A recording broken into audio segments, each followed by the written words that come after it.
Hey there, everybody. Tuning in again. So, a couple days ago, I was talking about on one of my lives about standards and how, as we develop and hold to our own standards, we actually lift up the entire world. And the more of us who do that, the more we just don't allow certain things to happen, or we don't give energy to the things that don't serve us. So, and I may have talked about this before, I don't know, and I don't expect most of you to watch every single one of my videos. And if you're just tuning in for the first time, hi, my name is Haley Jones. I am a clown buoyant, which means I'm an intuitive storyteller and comedian. And what I've been working with as I do readings and I curate comedy shows and that sort of thing is I've really been working to integrate more of the medicine that is sacred to me. And that is the art of sharing my own experience with vulnerability and truth. Now, for myself, what do we want to talk about? Standards. I've struggled with boundaries for a long time. I am the human design of a projector, and I have 7 open energy centers, which means I'm very porous. It's both a gift and a curse because I'm able to read people's energy very quickly and get way more insight about them sometimes than that they even have about themselves. What that allows me to do is for people to feel really seen and held by me, which is beautiful. It also allows me to really work through their problems in ways that offer a way more expansive solution set. So that's just a little bit about my soul, and I've really been deepening my understanding of that part of myself so that I can grow and expand in ways that serve me and other people and the world at large. Now, as we go into the world of dating and courtship and that sort of thing, everybody has a different dynamic with how they move with that. Some of you who might tune into this channel might tune in because you yourself are on what you would identify as a sacred union path.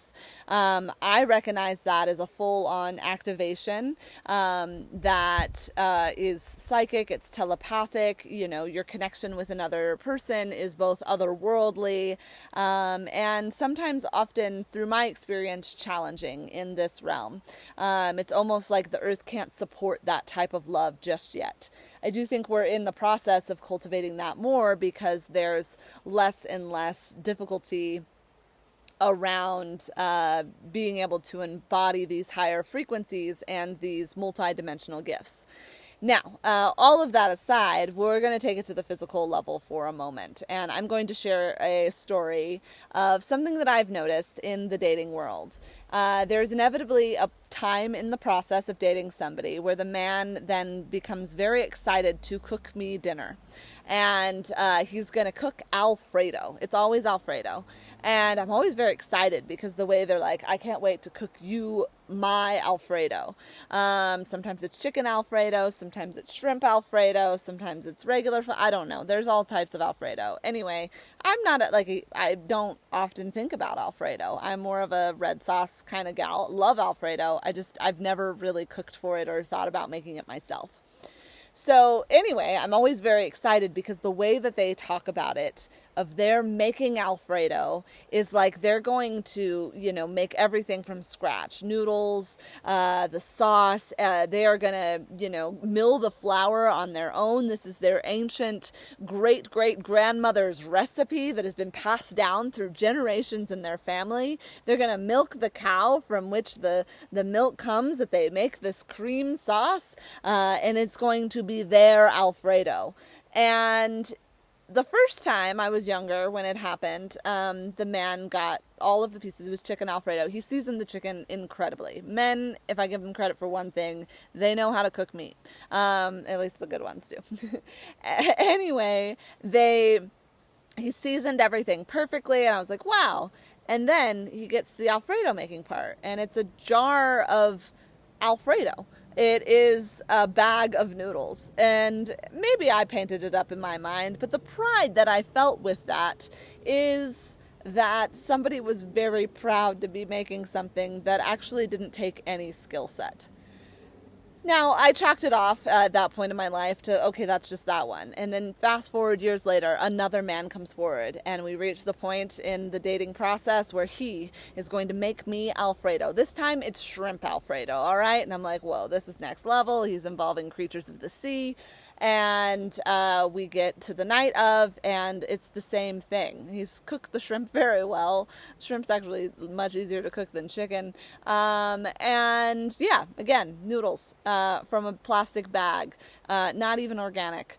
Sauce from a jar, not even organic. And I'm like, okay, cool. Now, there is something really beautiful to receiving a meal from anyone who has put their heart into it, regardless of what it's made from, and because the energy we put into the things that we create do affect the flavor. They affect the vibration of the thing.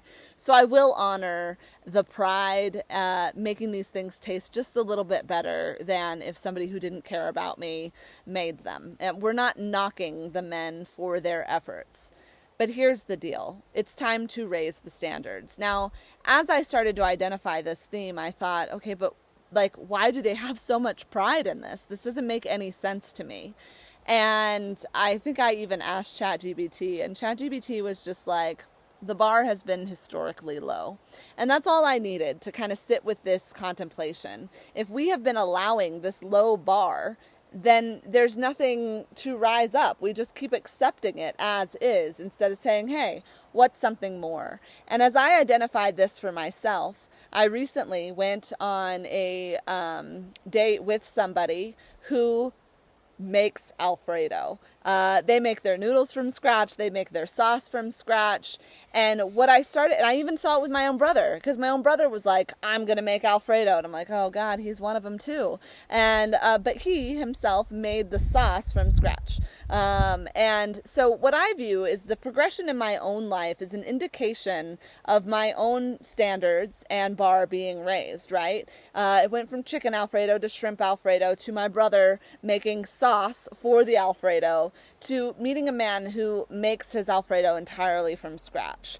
Now, for me, I've had a lot of contemplations around, like, in our modern society, how far away we are from our food source. I know for myself, I grew up in the Midwest, and it wasn't until I started living in California that I knew that you could make soup from scratch. In my household, we'd always had everything from cans. And I remember this person, my friend Sabrina, she made butternut squash soup from a butternut squash, directly squashed to soup. And it blew my mind. I had no idea that you could do that. And so for me in my own journey, it's like, wow, like we have such a disconnect from our food source. I went to Costco the other day and I was watching this process of people just buying these things. They don't know where they come from. A lot of the food that was being bought isn't even actual food. There's food coloring and synthetic and blah, blah, blah, blah, blah. And it kind of freaked me out because what I realized is, yes, I've been a part of that to some extent, and I'm still a part of it to some extent. I'm not raising all of my own chickens. The amount of chicken wings that I eat, it would not be possible to get from a chicken that was raising. So I get to enjoy in that process too, and I'm not completely knocking that. But what I am inviting within this conversation is, where has the bar been set low, and where have we allowed ourselves to accept it instead of questioning it, or dare to dream lifting above it and saying, actually no more. If you're going to make me Alfredo, it better be organic ingredients. You better have put some energy into this that is sacred, that is intentional. It's bringing intention back into our lives and really kind of closing the circle of all of this commercialist waste, of this low bar. In tribal time, the men used to go out and hunt their own, they brought back large animals for the entire tribe. And, I know it's going to be a while before we get to those sort of things, or that is just a lifestyle choice that some of us are being asked to make. But I know for myself I'm still in a bridging zone of of understanding like where the bars were low and where I'm raising it up, where now it's a non-negotiable for me to drop down low, where I'm still kind of in between, engaging and assessing what it is that I feel and how to dance with that. So I bring that forward in the contemplations that exist within this channel, because, you know, we do a lot of work in the spiritual and cultivating our intentions of doing that inner work. But we're in a time now where we're having to really embody what the inner work has taught us. And that is not an easy process, and it's not as black and white or as we would like it to be sometimes. I understand that I'm feeling a level of discomfort with our consumeristic society. I am also understanding my place in it. I'm also, now when I buy stuff, I think about, like, is there a way I could buy this with less packaging? Is that actively available within the environment I currently am? Do I need to change my environment to better match my value system? And, you know, for those of us, I think that the lesson of Virgo is really powerful, you know. So, you know, the lesson of Virgo is a lot of holding on to ideals. And as I've understand my own Virgo qualities, and I've worked with other people who have a lot of strong Virgo in their chart, what I see is like this holding on to the ideal instead of letting the ideal distill into the value, because the ideals rarely come to fruition the way that we want. Life isn't that clean. We're not in a process where in our minds we see the thing and instantaneously we can create it, right? We might see the thing or have the idea and then we find the thing and it's not quite it, but it's close or whatever. And, you know, we allow that. But in that distillation process, we have to discern what the value is. And even in my story of Alfredo, to distill the value of, I know that I want to eat food that's more organic. I know that I want to be closer to my food source. And maybe that's just true for me. And maybe many ladies and men out there are totally stoked just to be cooked for. And I'm not complaining about that either. I love being cooked for more than anything. But what I'm asking to be identified within that process is, you know, are we living in accordance to our value system, or are we just accepting something that is less, or are we setting unrealistic standards that are rooted in ideal versus value and intention? So that is the contemplation I offer you all today, as it revolves around our standards and how we move about in this world, because we're being asked to ground. We're being asked to really embody what it is in this new earth that we are happening and that or are involving ourselves in, that we're imbibing with. It's not going to happen overnight. It is a process, but part of the process is having conversations, is asking the questions, is doing the distillation to get towards more what it is that we're working to cultivate, so that we can create and be in a more harmonious, beautiful earth and community and all of that. So I hope that this philosophical storytelling share was beneficial to you. If it was, please like the video below. If you're not subscribed, please do share it, whatever. Also, you know, I do intuitive readings and like to connect with people one-on-one. So if you'd like a session, please just send me an email.